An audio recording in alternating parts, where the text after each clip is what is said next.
Before I begin, I would like to say a couple of words of deep appreciation for the sponsors and the people who have put this program together. I've been involved in speaking publicly all over the planet and all over the United States. I've been to conferences here, I've been to conferences there, and I know how terribly difficult it can be to put a program like this together.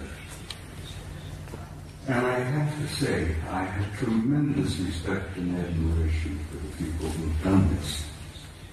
Most of all, I respect their courage for dealing with a subject like this, where most of the elite leadership and the power groups of the world want this subject to go away. And these courageous young men who have put this together are brave, and they deserve my respect and your admiration. And I want to say I thank you because I know what you did.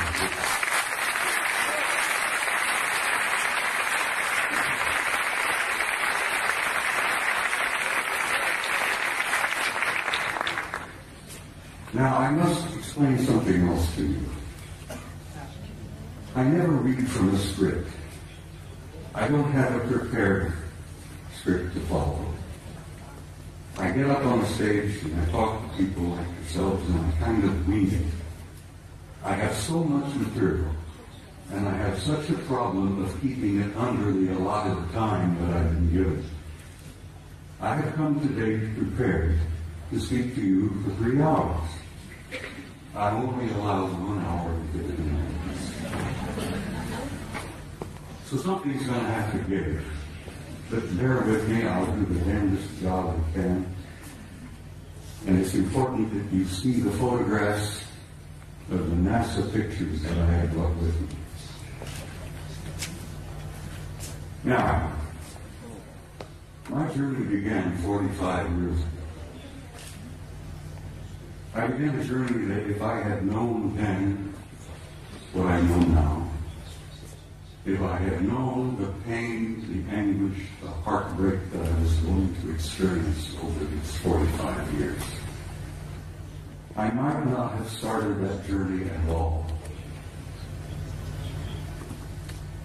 But here I am in Barcelona in 2009 with some of the most delightful people I have ever met. And looking back, I find that the journey was worth the effort. It was worth the pain, it was worth the heartbreak. And I'm delighted to be here. And I'm delighted to see all of you out there. And this is such an encouragement to me that people are beginning to demand the truth. They know they've been lied to from the very beginning. And they want to know. And I'm going to hear this afternoon, hopefully, contribute one small measure to helping you understand and helping you know. Most of my adult life, or most of my first part of my adult life, I was a professional soldier. I was in the Army. I joined the Army in 1950 to avoid the draft. Ended up going to Officers Candidate School, and so help me God, while I was going to OCS at Fort Riley, Kansas, the North Koreans invaded South Korea, and the next thing I know, I'm on the front lines of Korea being shot at by a bunch of pissed-off Chinese and North Koreans who tried to kill me. And I have nothing against them. I didn't want to kill them. Here I am, 1951, leading combat troops in Korea in one of the bloodiest wars we have ever had. And the rest, I guess you could say, is history. I led combat troops in Korea in 1951. I spent 27 years on active duty, and I also was involved in the war in Southeast Asia in 1970, where I was part of an organization that gathered intelligence in the jungles of Southeast Asia, South Vietnam, Laos, Cambodia. And let me tell you, some of those years were rather harrowing.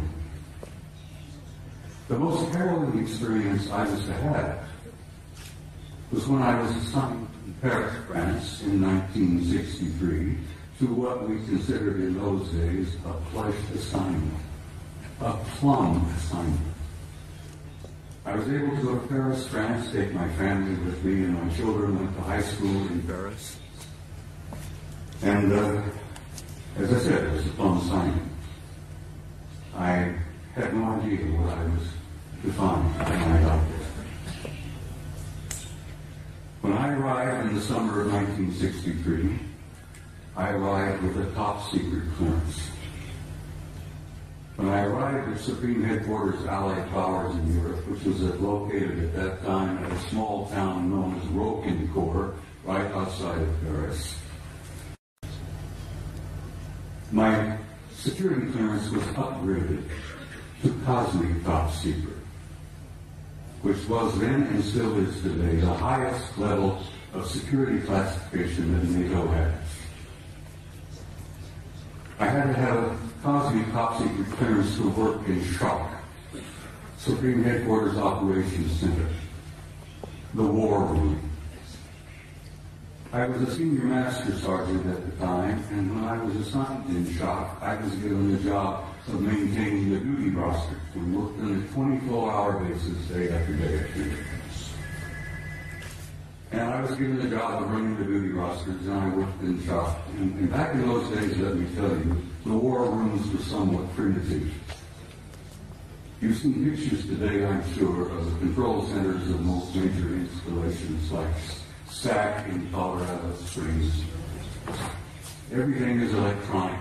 Everything is demonstrated on the wall, extensions just like this beautiful stuff here. Back in those days, we had teletype, we had field telephones, and if we wanted something on the display, we had to go up and take a pin and put it on the wall and show the controllers where this division was, where that Soviet regiment was, and so on and so on. Very primitive. When I arrived in the summer of 1963, I heard rumors about a study that was underway. Now, it interested me because the study was about UFOs. And I was intrigued by the possibility. I was curious about UFOs. I had no idea then what they were, what they represented. But we used to discuss this in SHOC, in the war room. The study was underway. What was it about? What happened?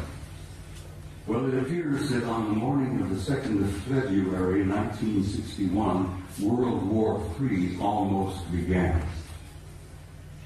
And it was involved in the flyover of large numbers of circular metallic craft, flying in formations, very obviously under intelligent control. And they would fly out of the Soviet sector in the Warsaw Pact toward the west, in formation at a high rate of speed and at a very high altitude. And they would turn north over the English Channel, over the southern coast of England, and then they would disappear off of NATO radar over the Norwegian Sea. On that morning of 2nd February 1961, World War III almost began. The Soviets went on red alert. The NATO forces went on red alert. Everybody was, fingers on their triggers, thumbs poised above those red buttons. And World War III was just moments away. Within 20 minutes, it was all over. The objects flew, turned north, disappeared off radar. It was all over. After this event occurred, a British Air Marshal by the name of Sir Thomas Pike, who was a Deputy Supreme Allied Commander in Europe at that time. He was the deputy to my boss, General Lyman Wendesser, an American four-star general who was known as SACEUR, Supreme Allied Commander in Europe. Air Marshal Pike says, "I've had enough of this. These objects have been showing up regularly from time to time. And as I said, they almost triggered a war." Air Marshal Pike said, "We're going to have to come to terms and find out what the hell's going on here. I want to know." So he began a study. He initiated a study in SHAPE headquarters that was to last 3 years.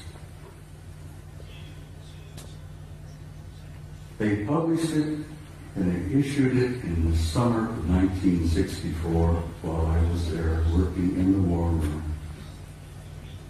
They titled it An Assessment, an evaluation of a possible military threat to Allied forces in Europe. So it had from pilot units. Just couldn't learn very much about that. An assessment, an evaluation of a possible military threat to Allied forces in Europe. I was working in the war room one early morning around 2 or 3 o'clock, and as I jokingly used to refer to it, the coffee was too black to drink. We read all the newspapers, magazines. Many of you have heard military life is about 99% boredom, broken up with 1% of sheer terror. And that's the way it used to be, and that's the way it probably is used today. I'm sitting there nodding off, and this American Air Force full colonel looked at me and he says, "Wake up."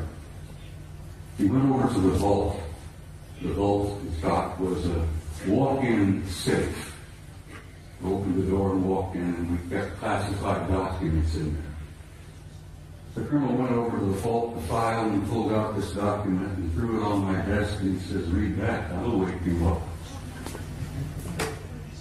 Ladies and gentlemen, my life changed. I opened the first page and I couldn't put it down. I read and read and read, and I read it every time I was on duty in the war room. I was shocked, I was stunned by the implications of what I read in that study. As I said, my life has never been ever quite the same. The study, briefly, and I have to briefly lay this out. I could talk for 2 hours about this, but the study simply concluded this. Is there a threat to Allied forces in Europe? Apparently not. They concluded that the planet Earth and the human race had been under some kind of survey or observation going on for hundreds, if not thousands of years.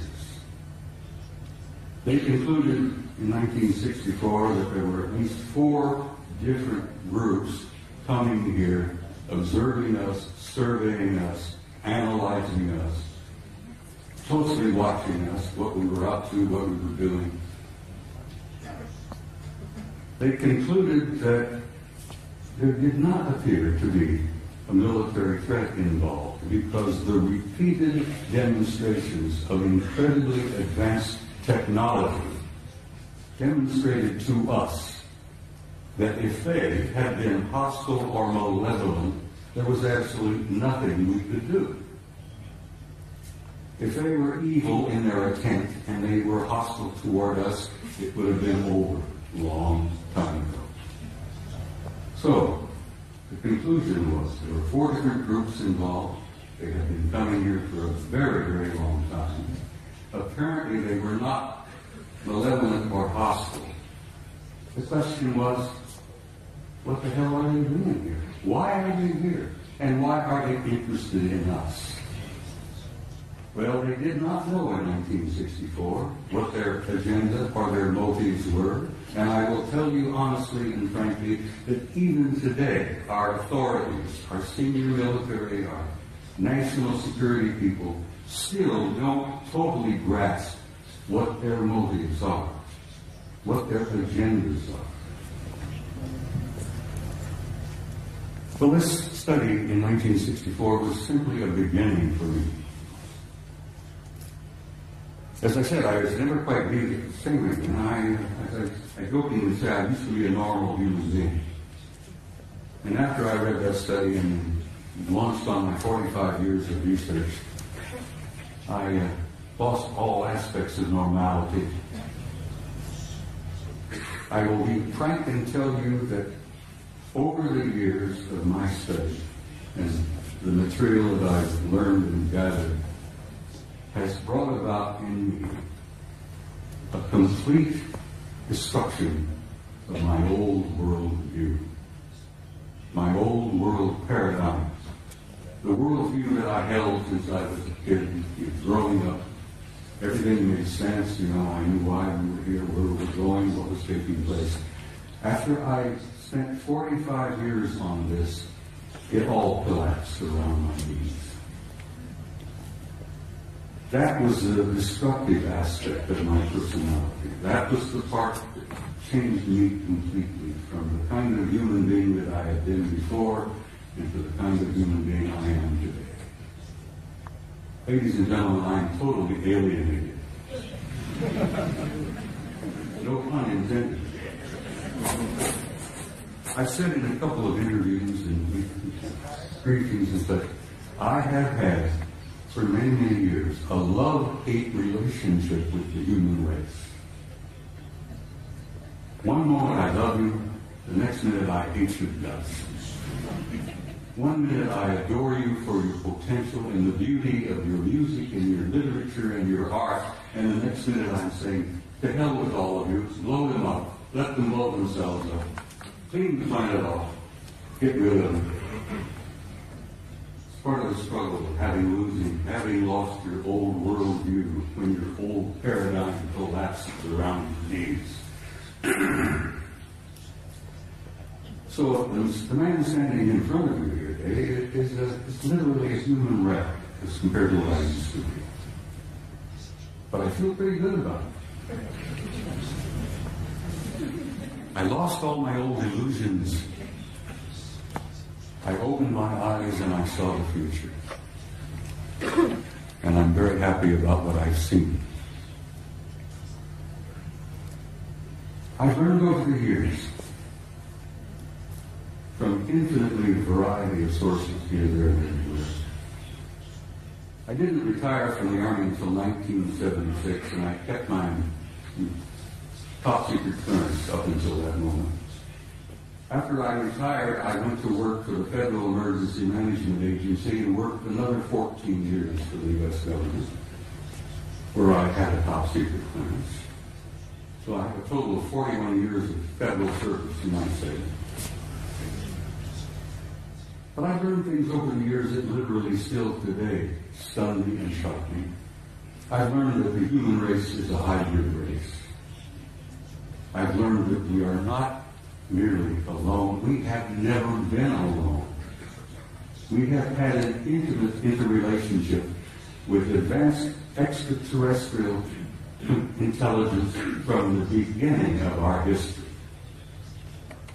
And let me tell you that intimate interrelationship is still going on. This one race in particular apparently re-engineered us as a species about 200,000 years ago. What we are here today is what we call Homo sapiens sapiens. You're an engineered creature. Your genetics has been manipulated. You're not the same that you were, and you are not the same of what your children and grandchildren and great-grandchildren will be in the next 100 years. The human race is going through a transition. And it's more than a transition. It's what I have learned to be a transcendent transformation into a new race, into a new future. And your descendants will be as different from what you are here today as what you are from old Australopithecus 500,000 years ago. It's not something to be afraid of, something to look forward to.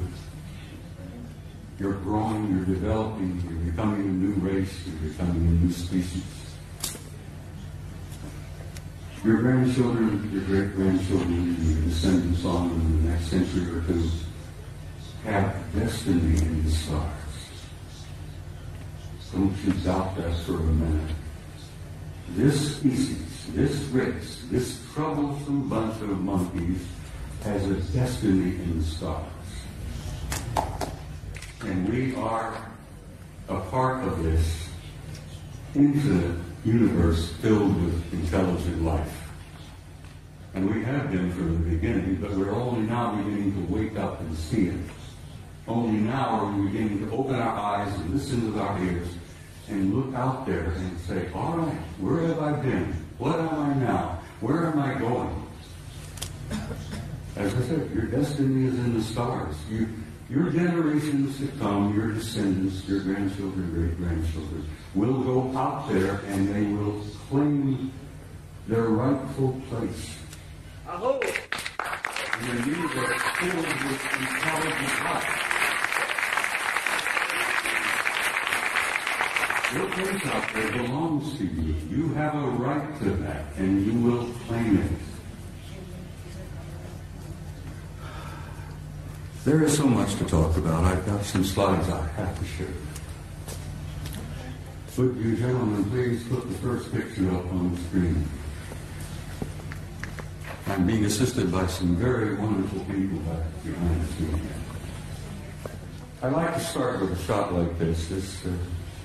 Pictures of this nature are sort of inspiring. It gives you a glimpse of the community that you are a part of. A little glimpse of the stars out there, the nebulae. That's where you're from, and that's where you're going home again, too. That's where you belong. Next picture, please. I love these. They're so beautiful. I have some of these on my wall at home. But they inspire me. I look at them and I have a sense of recognition that I've been there before. And I know that I'm going back. But something happened in my country over the last few years that I'm very, very troubled by. Just last week, the United States celebrated the 40th anniversary of putting a man on the moon. Then we went through this whole whoop-de-doo of patting ourselves on the back and thinking, gee, wasn't that neat? Armstrong, Aldrin, Collins up there in orbit. On the moon, aren't we great people? Aren't we magnificent? Look what we did. Well, let me tell you a couple of things that they did that you may not have ever heard about before. They took the few pictures they had it all televised, everybody, Walter Cronkite and all of them were looking out. Golly gee, isn't this great? Isn't this neat? We got a couple of guys on the moon. Ladies and gentlemen, my government, NASA, NASA, which many of us in the United States say stands for never a straight answer, proceeded to erase 40 rolls of film of the Apollo program. The flight to the moon, the flight around the moon, the landings on the moon, the walking guys here and there. They erased, for Christ's sake, 40 rolls of film of those events. Now we're talking about several thousand individual frames that were taken that the so-called authorities determined you did not have a right to see.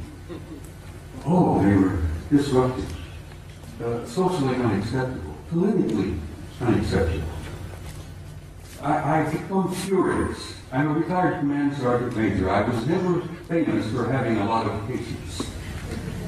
The idea when I found out that they had erased 40 rolls of film involving several thousand individual shots about what really happened up there, I became so furious that I could have punched the director of NASA in the nose.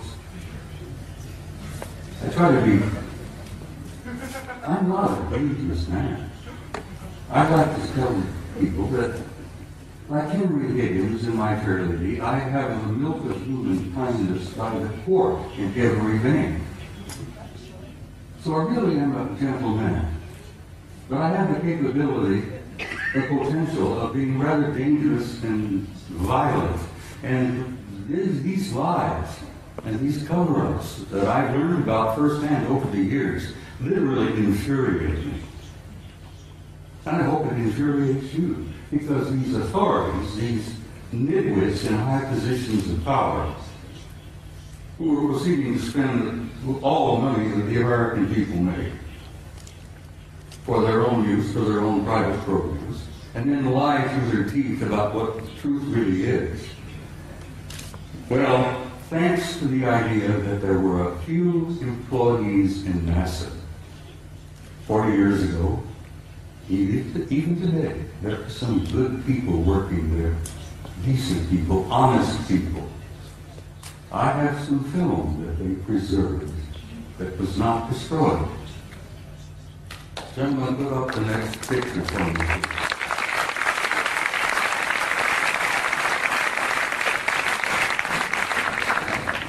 This is a NASA photo. This is Apollo 12. Apollo Systems 12, roll number 50, negative number 7348. They were flying over the moon before they landed. They went into orbit around the moon. As many of you, I'm sure, if you know the system, you know the procedure. They went into orbit around the moon, and while they were there in orbit around the moon, a number of anomalous artifacts began showing up, showing interest in them. Next picture, please. This picture was taken by Neil Armstrong. While they're looking out of the window of their little craft, this object flew by.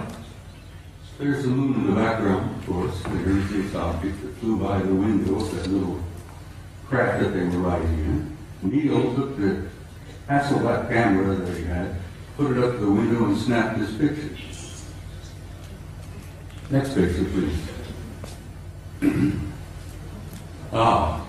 NASA Apollo 12.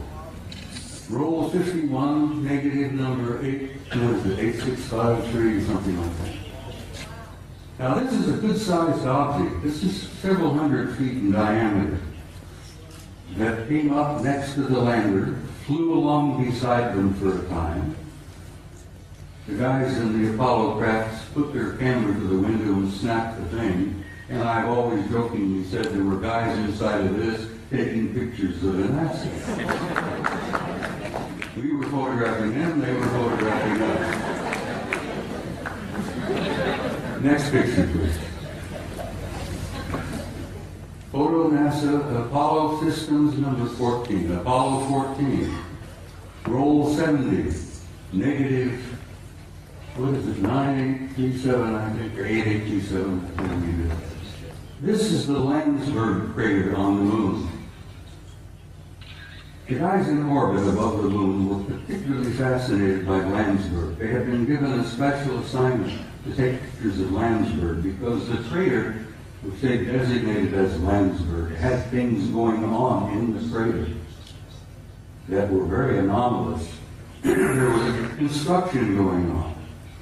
There were enormous facilities of the crater up there. So they were specifically designated and assigned to photograph Landsberg to see if they could figure out what the hell's going on down there in the crater on Landsberg. While they were looking at Landsberg, this object happened to express interest in them and flew by. Now this line is an artificial line that was drawn to show you the direction that this object was going. This is a good-sized object flying past the Apollo lander. God, I'm so glad that some of these were saved. I still get angry. 40 rolls of film was taken and they erased them. Anyhow, next picture, please. It's the same photo of Landsberg, but the next negative, 938 of this object is flying by. Next picture. Now we're getting into some nitty-gritty. I'm going to give you just a brief little bit of history here. Back in the early days of NASA and the Apollo program, I got this picture from the Japanese Space Agency, the Japanese NASA. They have a tremendous program going over there in Japan. You know, the Japanese are bright people. So the Japanese Space Agency had signed a contract with NASA years and years ago to buy copies of every picture NASA took during the Apollo program. And I'm sure the Japanese paid a sizable amount of money for this contract. And as the films was developed and the photos were made and they shipped them off to Japan, and the Japanese have a tremendous reservoir of good original NASA pictures. They bought them, they paid for them. Now this photograph was released by the Japanese Space Agency, and you can see the Japanese writing here.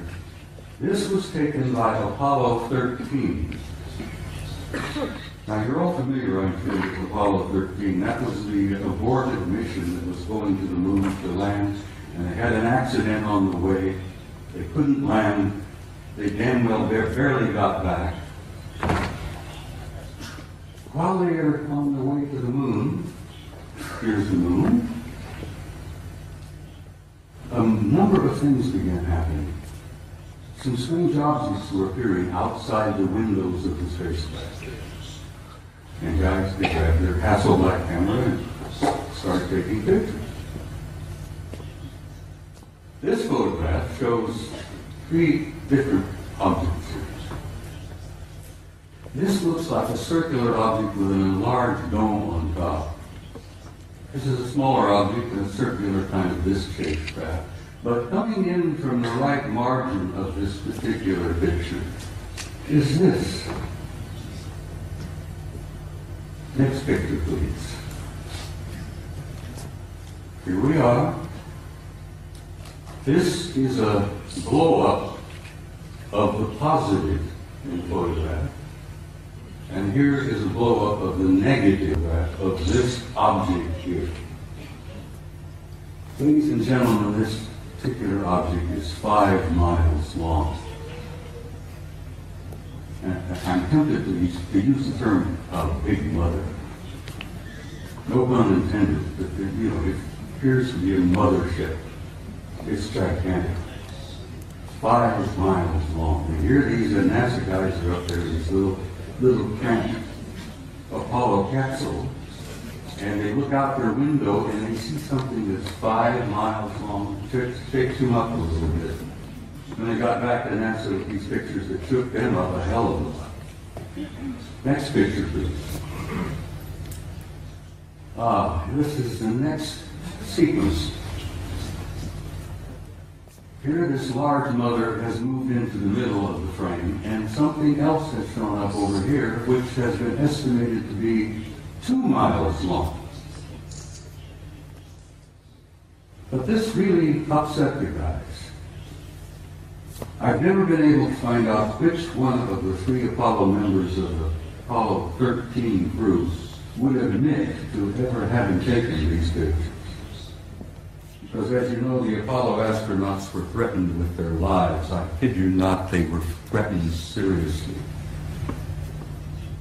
They even threatened their families if they ever divulged any of the information that they knew.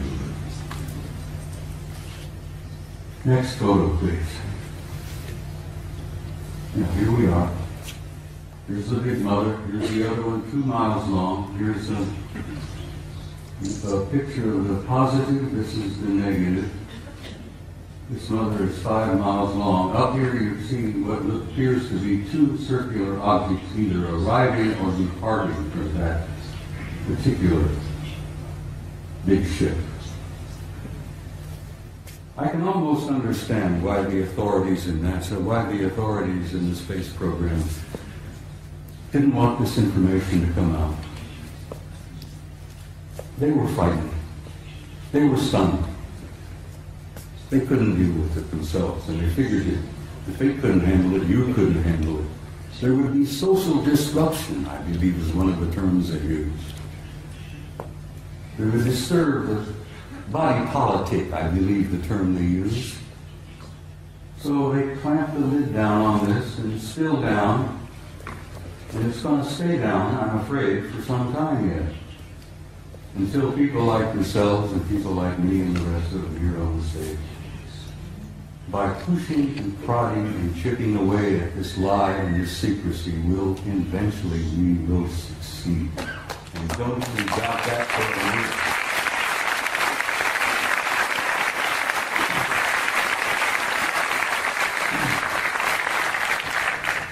Now I'm in for another photograph that I think will shock you some. In 1980, NASA, never a straight answer, launched the Voyager program to Saturn. They launched this little mechanical spaceship filled with cameras and film and so on. Wanted to go to Saturn because something had been going on in the rings of Saturn, around the moons of Saturn, that didn't make a lot of sense. Some anomalous events were taking place in Saturn, near Saturn, at Saturn. So they launched the Voyager in 1980. The pictures they got back from Voyager was so stunning and so shocking that they just locked them up in the safe. Fortunately, I met and developed a friendship with a retired NASA scientist by the name of Norman Bergman. Norman Bergman worked for NASA for about 30 years. He was a technician, a scientist on the Voyager program to Saturn in 1980. Norman decided, after waiting a number of years, for NASA and the authorities to be candid and honest and forthright and tell us what they really found up at Saturn. And Norman got so frustrated he wrote a book. Now, he couldn't get it published in the United States. No American publishing house would even touch it. Norman Bergman had to go to Scotland, for God's sake, to Aberdeen to get his book published. And he did publish it. He did succeed. He got his book. It's a piece of genius. It's a beautiful piece of work. And the things that they photographed near Saturn appeared in print for the first time. This is the A-ring of Saturn. I think you're all familiar with what Saturn looks like. It's a beautiful planet. It's giant. It's a big one. But it's got rings all around. Well, this is the A-ring, and here is an object that is self-luminous, obviously artificial, larger than our moon, that seems to be moving all around throughout the rings of Saturn among the moons of Saturn. And Saturn's got a couple dozen moons. This object here, as I said, larger than our moon, moving all around apparently under intelligent control in the rings of Saturn. Now, try for a moment, if you can, to imagine a kind of a technology that is capable of constructing something larger than our moon, that's artificial, that moves around wherever it wishes to go, that's probably got several thousand guys inside. That is shocking to some people. Next picture, please. This is the piece de resistance, I guess, is the French thing. Here you have another self-luminous, artificially constructed object, circular in shape, larger than our moon, that is also moving here, there, and everywhere throughout the rings of Saturn and among the moons of Saturn. You know, there's got to be intelligence aboard. But this is the one that really blew the NASA people on the Voyager program out of the water. This object, this is an object, guys, is 2,000 miles long. It's 400 miles in diameter. And it's an artificially constructed, Norman calls them an electromagnetic vehicle. He says they appear to be making the rings. This is one of the rings of Saturn. I think this is the B ring. Bergman says he thought they were probably making the rings. I said, Norman, you ever consider the possibility they may be mining the rings? Because I think the rings are probably rich in nutrients, minerals probably. And an incredibly advanced civilization, I think, would work out some system of mining those rings for all the minerals that are up there and utilizing them. Because space is filled with wealth, energies of all kinds. They never have to dig another hole in the ground like we do down here. Space is filled with energy. This is 2,000 miles long, and here on this end there seems to be something like an exhaust or a flare of energy of some kind. It's probably a result of engines of some type inside this thing. But whatever it's doing, it's there, and it's a recognition and a representation of an advanced intelligence. And that's one of the things they don't want you to know, that we are confronting and relating with an intelligence that's so far beyond our own. We're looking at and talking about what's known as a Type 2 civilization. Now, for your own interest, I suspect most of you suspect this, that you are all members of a 0-0 type civilization. Beyond us, hopefully in a century or two, we might become a Type 1. But this is a representation of a Type 2 civilization.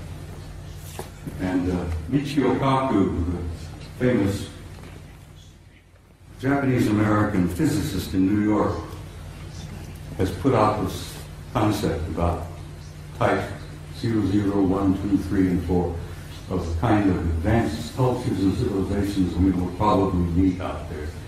Well, in probably meet out there, we've already met them. They're here. They're in our midst. So, I think I brought about 15 or 20 of these pictures, but I simply had no time. I don't have the time to show them all. But I've shown a few here, and I think I've piqued your curiosity. And I think most of you are pretty bright people, and you know you've been conned. You know you've been lied to. You're not fools. And I think you know who you are and why you're here and where you're going.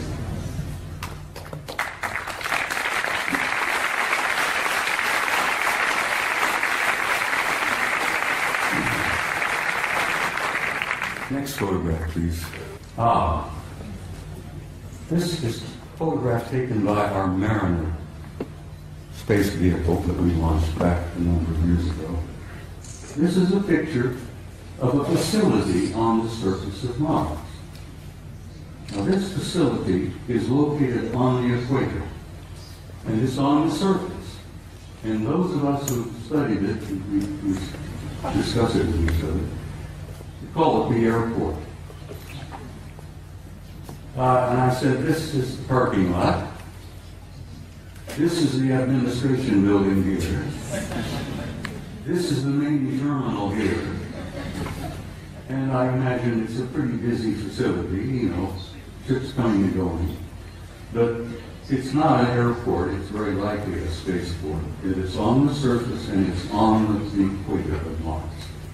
And if you're ever interested in launching a vehicle from a planet, you put it on the equator and you take advantage of the rotation of the planet to assist in the the launching of your vehicle.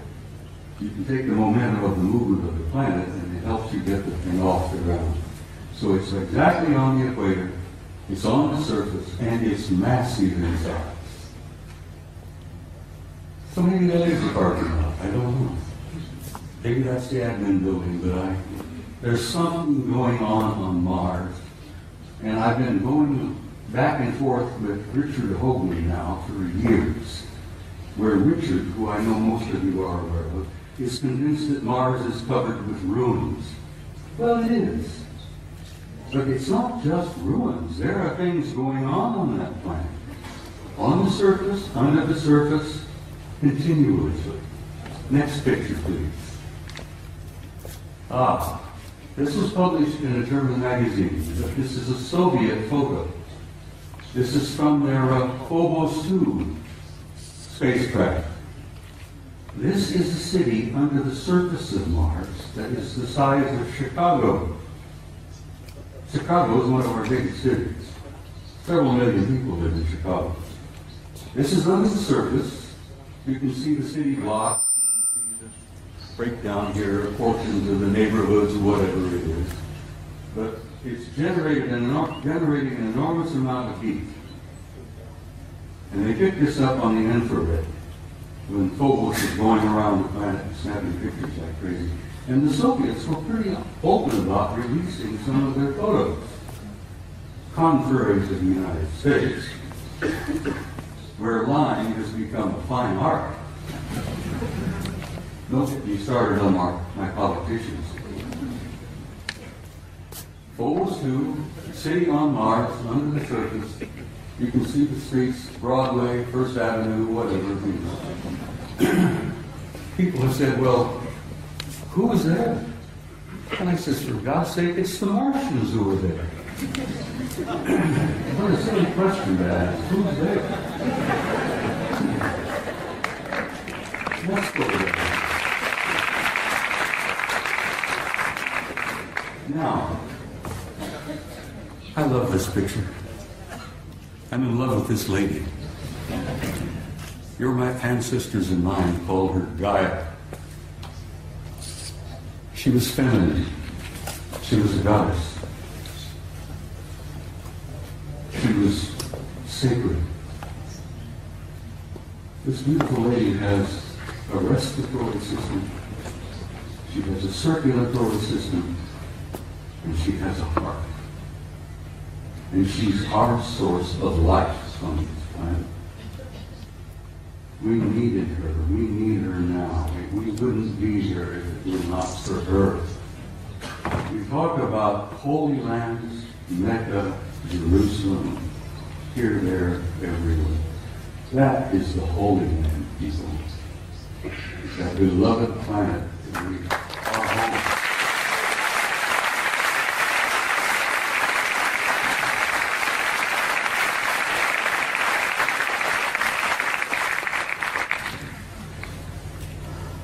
Next picture, please.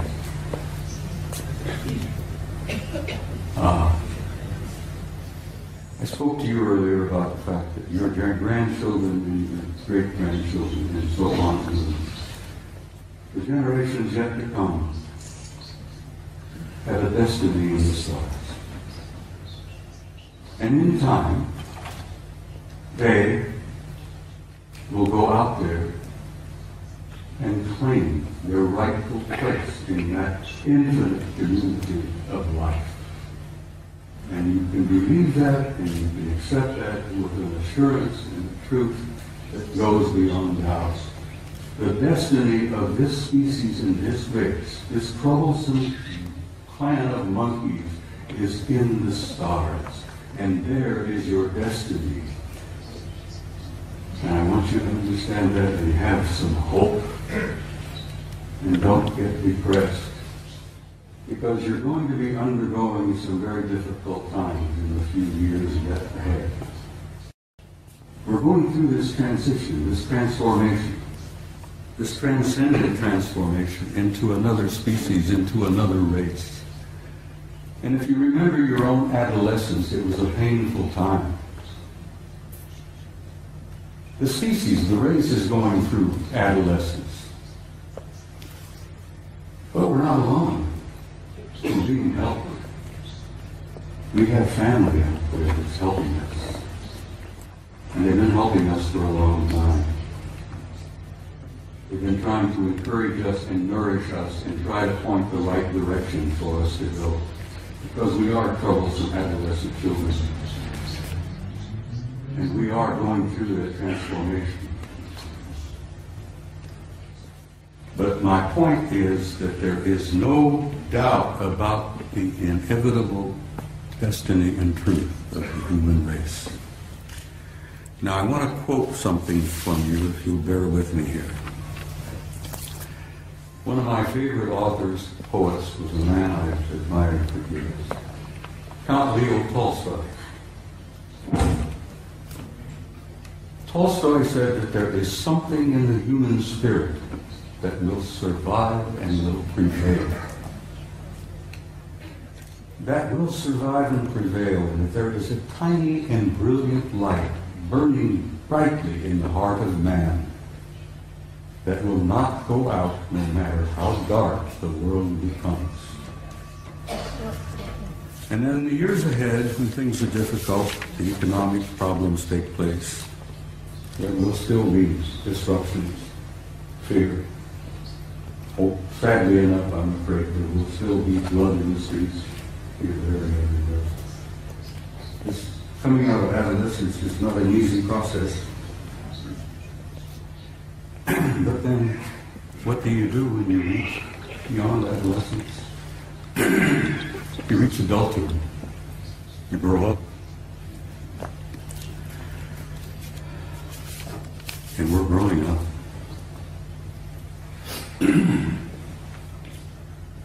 Well, ladies and gentlemen, my journey is coming to an end. But for many of you out there, your journey has just begun. And I want to say something to you before I leave the stage this afternoon.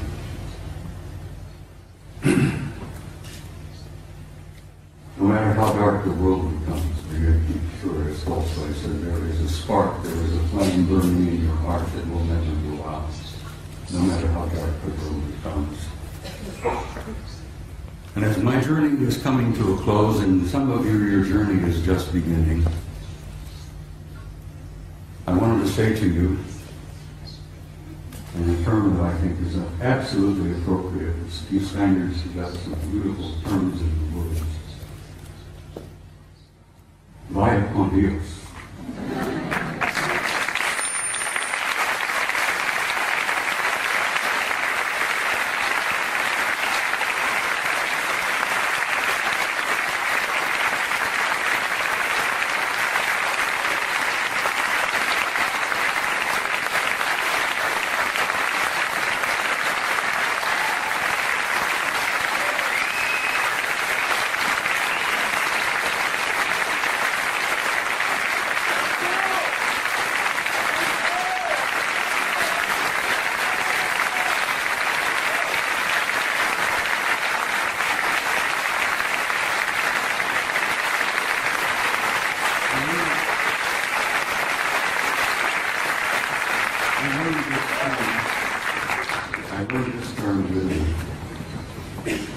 I've never been to Spain before. Italy is one of my places one of my favorite places. I love it. Now I'm learning to love the Spaniards. In Italian, I learned to say this, and I will say it to you. And I understand you know the meaning of it, but it's very similar. In closing, I want to say to you all, tinham.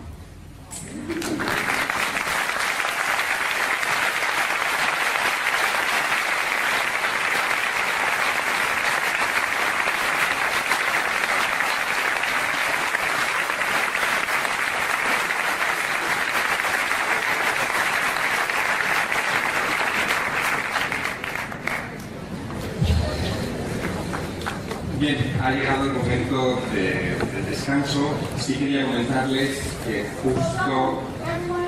I'm Carrie Cassidy from Project Camera. You need a microphone if you want to... Henry has something he wants to say to Bob. Bob? This is Henry Deacon. Excuse me. And we just went up to say something here. This is Henry Deacon from Project Camelot, for those of you who are familiar with our website. And he's here today, and he's here at the conference. He has something he'd like to say to Bob about Mars. About Mars. I don't have any words, but Bob has expressed everything that I would have said. I can confirm it because I've been working in top secret for 30 years. And above top secret, we've shared a common background. But I just met him recently here. And I can only say that, yes, there's life on Mars. There are bases on Mars. I've been there. And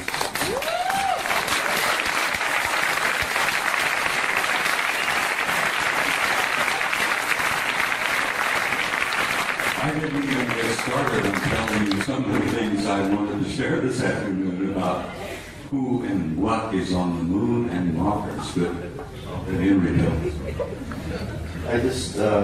It's a long story, as he said. There's not enough time to put it all together.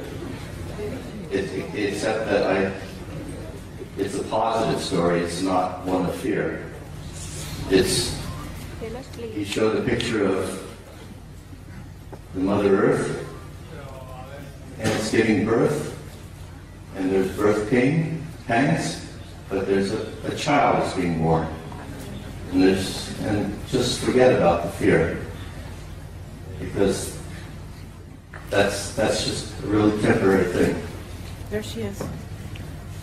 So, a friend of mine, Angelica, who no one knows, UK, she calls this the Emerald Planet. And it's alive, yes, it's very much alive. We're a part of that life form. And it spreads, the life spreads throughout this whole galaxy. And the rest of our family is watching and waiting and helping quietly behind the scenes.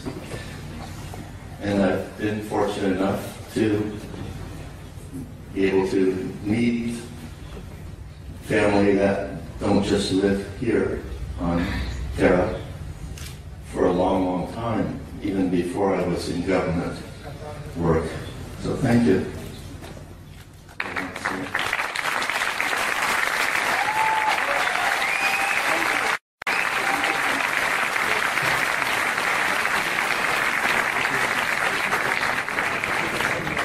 Ladies and gentlemen, am I still broadcasting? Henry Deacon, for those of you who don't know. Am I still broadcasting you? It's still here. I'm going to ask. I was going to share a small story with you before I ran out of time. I'm going to ask the gentleman to please bear with me and give me just a few moments.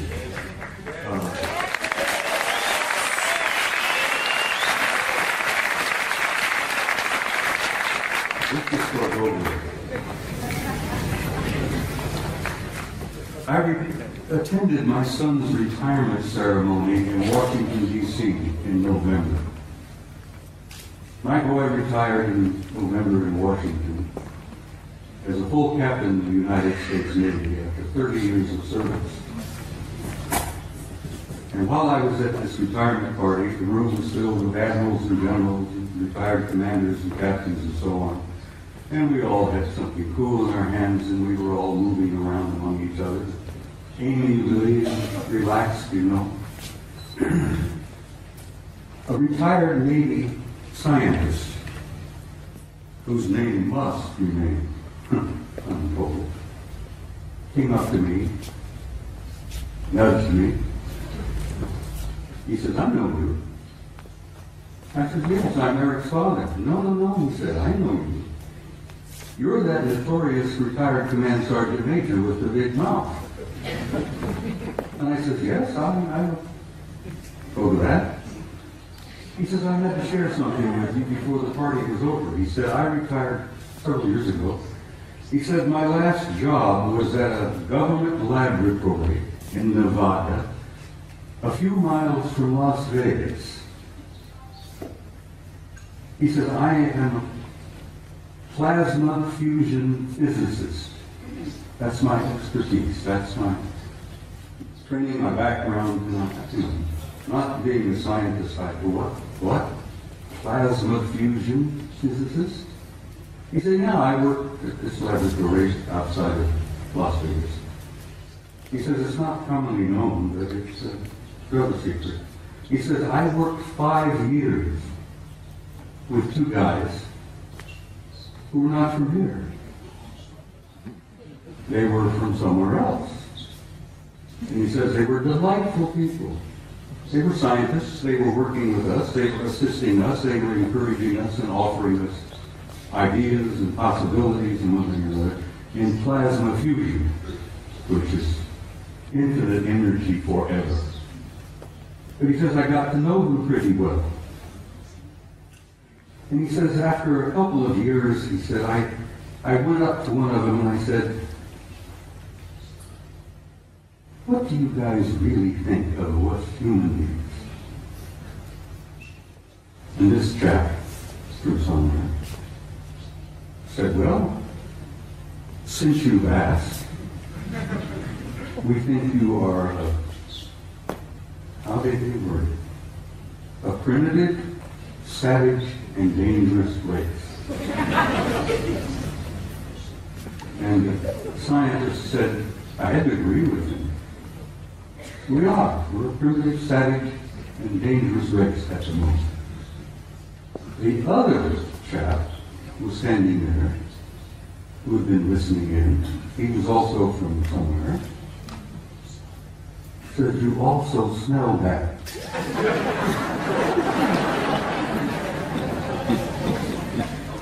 You humans stink.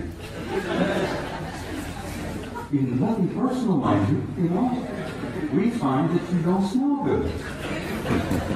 And the scientist said, my first thought was, I didn't spray under my arms this morning, but maybe. And they tried to explain that we humans have a psychic odor about us that they pick up and they find it terribly offensive. But it hit me in the eyes because when I was a boy growing up, my grandmother used to say, if we could only see ourselves as others see us, it would help so much to develop our integrity and our character and all that. And this remark from my grandmother hit me, that we were getting this so-called from a horse's mouth, from one of our extended family out there, that you're primitive, savage, and you're dangerous, but you also stink. And I thought that was humorous, and I shared it with Gogo, and she said, please include that in your presentation. So Gogo, bless your heart, I did that 4 years ago. Good night, everybody.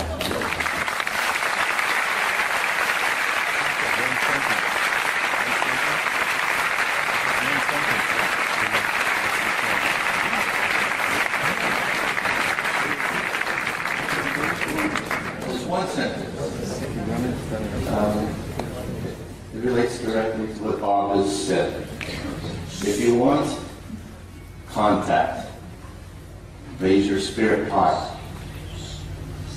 And that's what they want. Because they don't want to mix with you if you're savage beasts. It's that simple. Just relax and be happy and work with each other. It's a very simple message. Thank you, Henry. Thank you.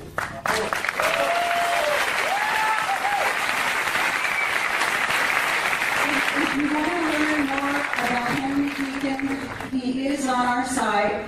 We have a lot of very long transcripts all about who he is, some of where he worked, and about Mars. We also have a video called Jump Route to Mars, in which David Wilcock and Bill Ryan and I discuss some of what he told us. And we're looking for maybe a 15-minute, maybe a half hour tomorrow when Henry Deacon can address you and maybe tell you some of the details. Thank you.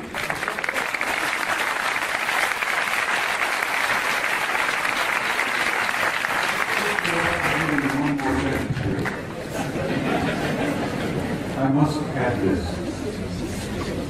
I have traveled all over the planet and I've spoken at conferences all over the world and all over the United States. I have never been to a conference of this nature without there being at least one and generally two of the others in the audience. And I wanted you all to think about that and look around you and know that in your midst, I jokingly refer to it, you have good friends in high places and they're in your midst. And I've learned over the years to recognize it. It's your family. Exactly, it's your family. But like Ingo Swan, I've developed the intuitive ability to spot them and recognize them. And now I have them coming up to me in conferences, introducing themselves to me. And there are no limits, guys, no limits. Life is infinite and forever. And God bless all of you. And I will say good night.